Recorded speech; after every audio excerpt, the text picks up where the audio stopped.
Well, hey sweet friends, and welcome back to the channel, or if it's your first time here, if we haven't met yet, I'm Sally. Welcome especially. I am so glad you stopped by. As you can of course tell by the title, today I am taking you through a day of eating and going to show you how I get 150 grams of protein in a day. This is something that I realize can feel quite daunting, and to be honest, it's not something that's going to happen on accident. You have to be diligent to get enough protein in your diet, and most of us, myself included, it many times throughout my life, and still if I'm not like on it, we're not getting enough and we're not getting as much as we think we are. But how much is right for you?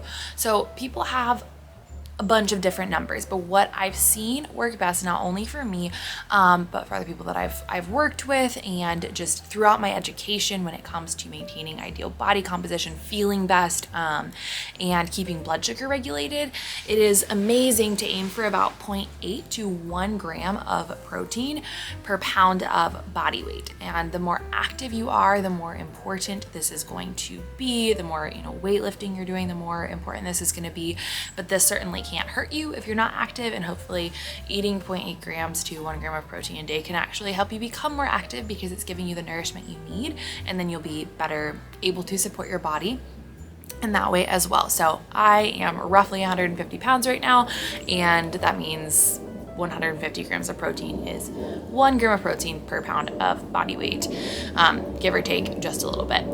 So that's what we're going with. And when it comes to why we should eat protein, we've talked a little bit about satiety, we've talked a little bit about body composition. Protein is essential to proper organ function, cell function. Everything in your body needs proteins. It's especially important in your immune response, and it's also actually really important to digestion, which I suppose makes sense because immunity and digestion really go hand in hand.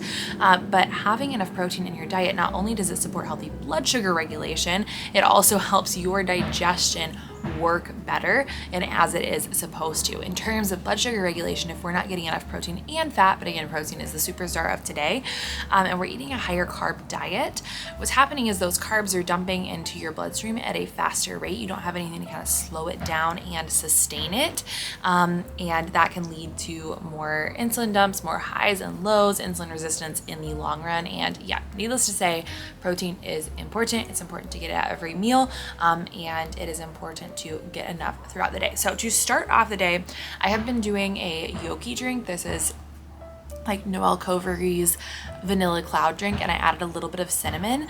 I love coffee.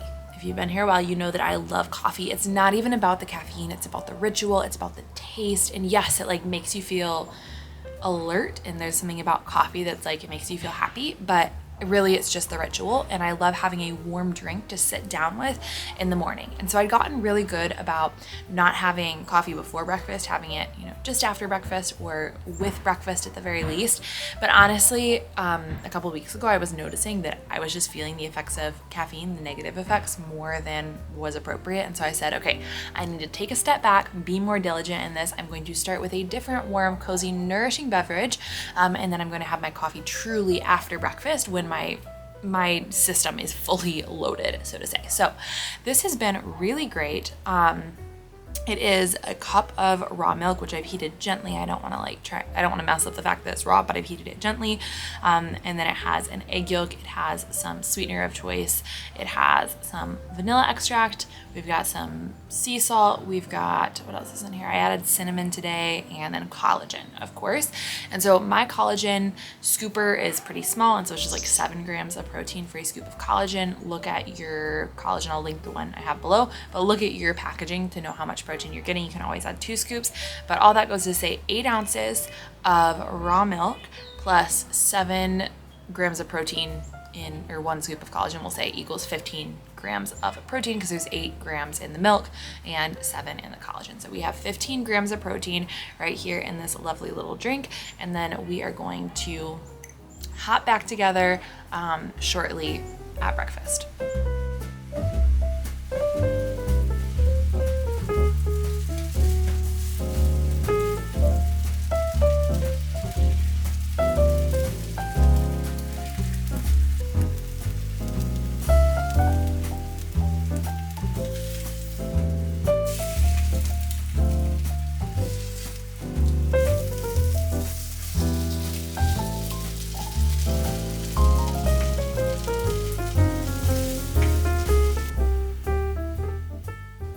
today for breakfast I am having one of my favorites, and it is liver mush and eggs. This is a homemade liver mush that I have been perfecting. It's going into the pro-metabolic starter guide that's coming out in November, so don't miss this recipe. It's the best way to get liver into your diet on a regular basis. But in the amount of liver mush I'm having, it has 26 grams of protein, and then I'm having 1 whole egg and the egg white from my yolk that went into my drink this morning. So that comes out to another 12 grams. So we're looking at 38 grams in breakfast, and then that puts me already at 53 grams for today. So we're already, look at that, like a third of the way through our protein needs.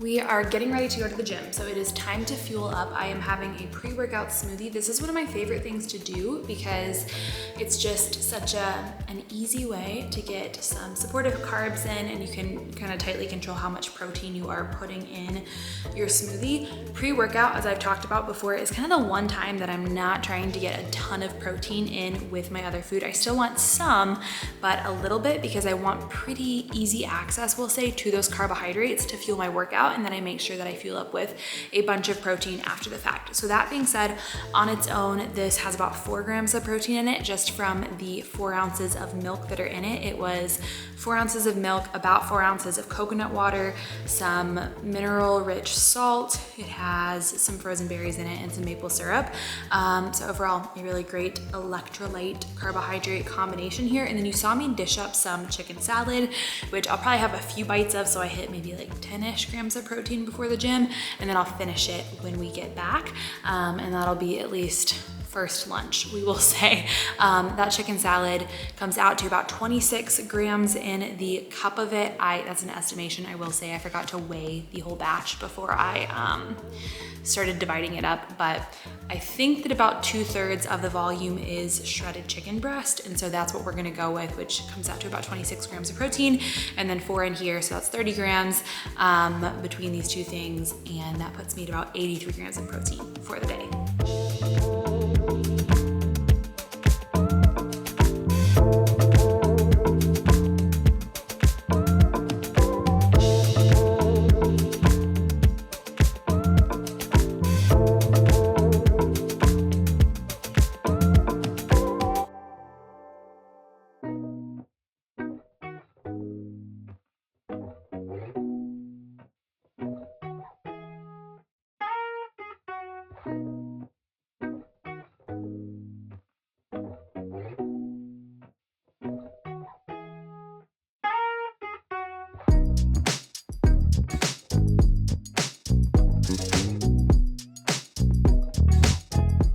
All right, y'all, it is several hours later, and when I got back from the gym, just as I said I would, I finished my chicken salad, and then I had some leftover short ribs and mashed potatoes.